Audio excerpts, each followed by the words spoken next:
নমস্কার বন্ধুরা, মেঘার সাথে বাঙালিয়ানার আরও একটি নতুন পর্বে আপনাদের সবাইকে স্বাগত। অনেক বন্ধুদের রিকোয়েস্টে আজ নিয়ে এসেছি একদম মিষ্টির দোকানের মতো ছানার জিলিপির রেসিপি। ছানার জিলিপি খেতে অসাধারণ টেস্টি হয়, আমাদের অনেকেরই ভীষণ পছন্দের একটা মিষ্টি এই ছানার জিলিপি।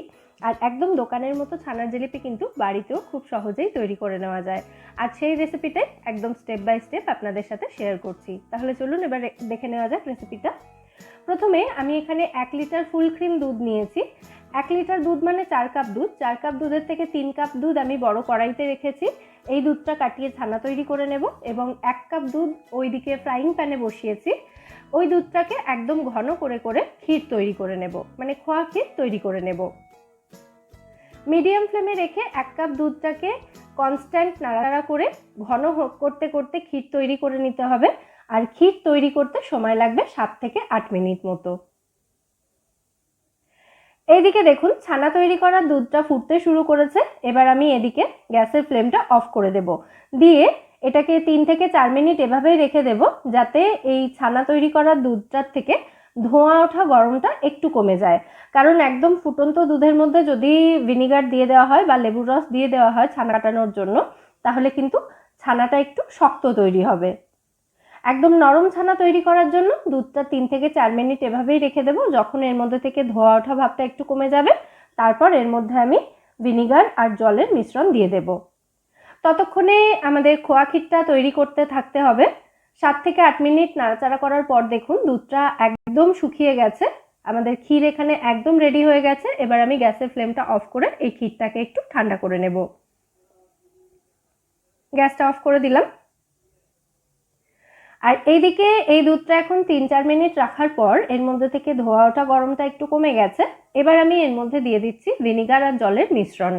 2 টেবিল চামচ ভিনিগার এবং 2 টেবিল চামচ জল আমি একসাথে মিশিয়ে এখানে দুধের মধ্যে দিয়ে দিচ্ছি ছানা তৈরি করে নেওয়ার জন্য। দেখুন পুরো ভিনিগারটাই আমি এখানে দিয়ে দিয়েছি। আস্তে আস্তে দেখুন দুধটা কাটতে শুরু করেছে। দুধের মধ্যে এরকম একটু ব্রাউন কালারের সর মতো দেখতে পাচ্ছেন। এটা আমি ক্ষীর তৈরিতে মন দিতে গিয়ে এই দুধটার দিকে খুব একটা বেশি মন দেওয়া হয়নি, সেই জন্য নিচ থেকে একটু ধরে গিয়েছিল। যদিও এই দুধটা থেকে আমরা ছানা তৈরি করব, তার জন্য এর মধ্যে একটু ব্রাউন পার্ট থাকলে কিন্তু কোনো অসুবিধা হবে না, তাও আপনারা একটু খেয়াল রাখবেন। ছানা কেটে যাওয়ার পর আমি ছানাটাকে ছেঁকে নিয়েছি একটা রুমালের ওপরে। তারপর এটাকে পরিষ্কার জল দিয়ে একবার ধুয়ে নিচ্ছি। ছানাটা ধুয়ে নেওয়ার পর ছানার একদম ওপরের অংশটায় কাপড়টা এভাবে একটু চেপে চেপে যতটা সম্ভব জল আমি ছানা থেকে বের করে দিয়েছি। তারপর এটাকে ঝুলিয়ে রেখে দেবো কোনো উঁচু জায়গায় আধ ঘন্টা মতো, তাতে ছানার জলটা ঝরে যাবে। এবার আমি এখানে কিছু জিনিস একটু রেডি করে রাখবো। একটা বাটির মধ্যে আমি এখানে 1 চা চামচ মতো সুজি নিয়েছি।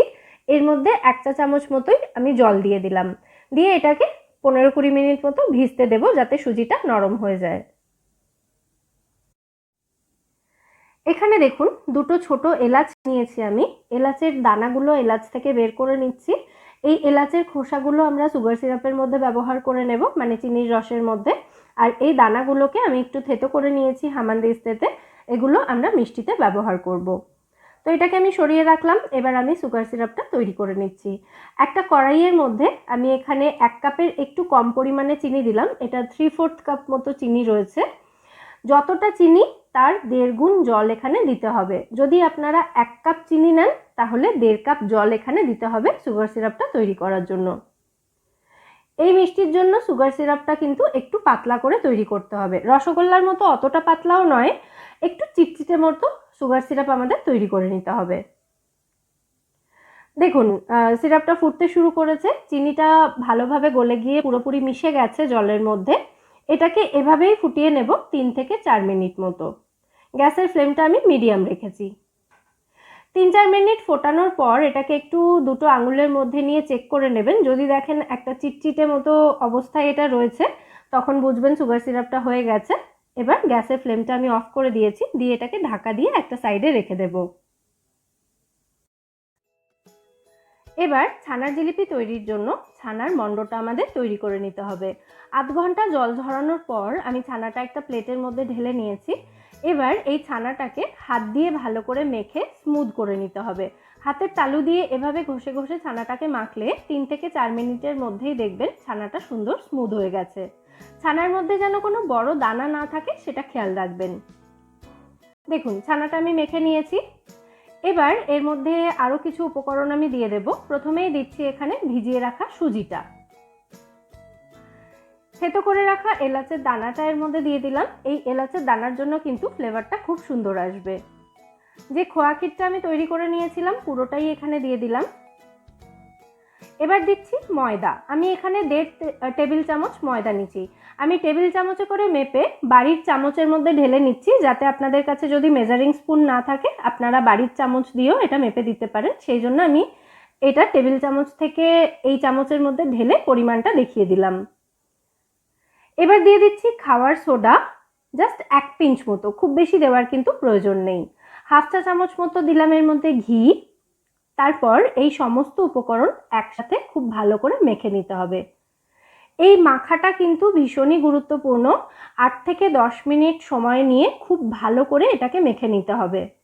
এই মাখাটা যত ভালো হবে, মানে এই মণ্ডটা যত ভালো করে তৈরি করা হবে, তত কিন্তু জিলিপির টেক্সচার এবং টেস্ট দুটোই ভালো হবে। প্রায় 8-10 মিনিট মেখে নেওয়ার পর এখন দেখুন একদম আটা ময়দা আমরা যেরকম মাখি ওই রকম একটা ডো তৈরি হয়ে গেছে। এবার এর থেকে একটা ছোট্ট পার্ট নিয়ে আমি একটা জিলিপি এখানে তৈরি করে দেখাচ্ছি। ছোট্ট করে একটা লেচি কেটে নিয়েছি। তারপর হাতের তালু দিয়ে এভাবে হালকা করে চাপ দিয়ে আমি এটাকে প্রথমে লম্বা করে এরকম রোল করে নিচ্ছি। দেখুন একটু সরু এবং লম্বা করে একটা রোল আমি করে নিয়েছি। এবার একটা মুখ এভাবে একটু ঘুরিয়ে দেব, দিয়ে আর একটা প্রান্ত এভাবে ধরে ঘুরিয়ে এনে একদম শেষ যে প্রান্তটা রয়েছে এটাকে একটু এই জিলিপিটার ওপরে তুলে দিয়ে এটাকে মুখটা চেপে দিতে হবে, তাহলেই কিন্তু এটা জিলিপির শেপে চলে আসবে। কাজটা কিন্তু খুবই ইজি। দেখুন প্রথমটা আমি তৈরি করে দেখিয়ে দিলাম, এরকমভাবে আরও একটা আমি তৈরি করে দেখিয়ে দিচ্ছি।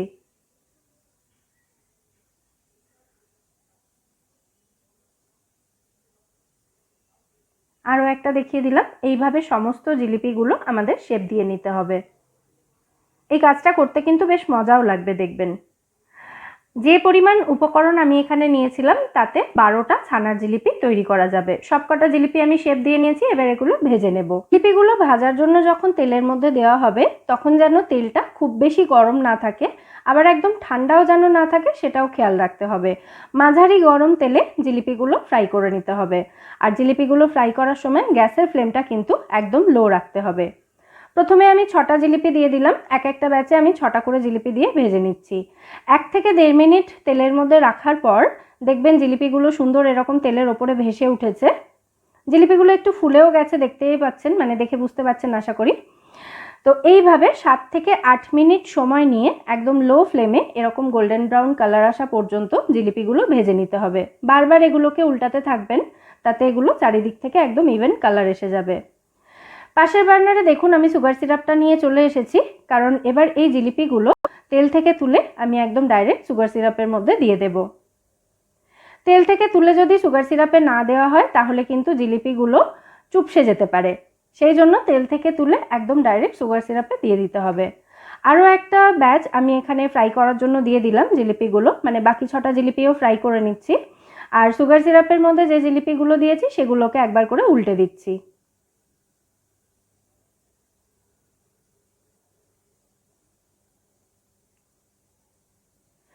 এদিকে আমাদের সেকেন্ড ব্যাচের জিলিপিগুলো রেডি হয়ে গেছে, এগুলোকেও আমি সুগার সিরাপে দিয়ে দিচ্ছি। জিলিপিগুলো সুগার সিরাপে দেওয়ার পর আমি কড়াইটাকে আবার গ্যাসের ফ্লেম অন করে বসিয়েছি। সুগার সিরাপ এখন ফুটতে শুরু করেছে, দেখতেই পাচ্ছেন। এবার 7 থেকে 8 মিনিট মতো সুগার সিরাপের মধ্যে এই জিলিপিগুলোকে এভাবেই ফুটতে দেব। আর গ্যাসের ফ্লেমটা এই সময় একদম লো রাখতে হবে। কড়াইটাকে ঢাকা দিয়ে এটাকে 7 থেকে 8 মিনিট ফুটিয়ে নিতে হবে। 7-8 মিনিট ফুটিয়ে নেওয়ার পর এখন দেখুন জিলিপিগুলো একদম নরম তুলতুলে হয়ে গেছে। আমি দেখিয়ে দিচ্ছি, দেখে বুঝতে পারছেন আশা করি। জিলিপি এখানে একদম রেডি হয়ে গেছে। একবার করে আমি সুগার সিরাপের মধ্যে এগুলোকে উল্টে দিচ্ছি। সুগার সিরাপ কিন্তু অনেকটাই কমে এসেছে, দেখতেই পাচ্ছেন। জিলিপিগুলো খুব সুন্দরভাবে সুগার সিরাপ অ্যাবজর্ব করে নিয়েছে। এবার গ্যাসের ফ্লেমটা অফ করে আমি কড়াইটাকে ঢাকা দিয়ে দিলাম।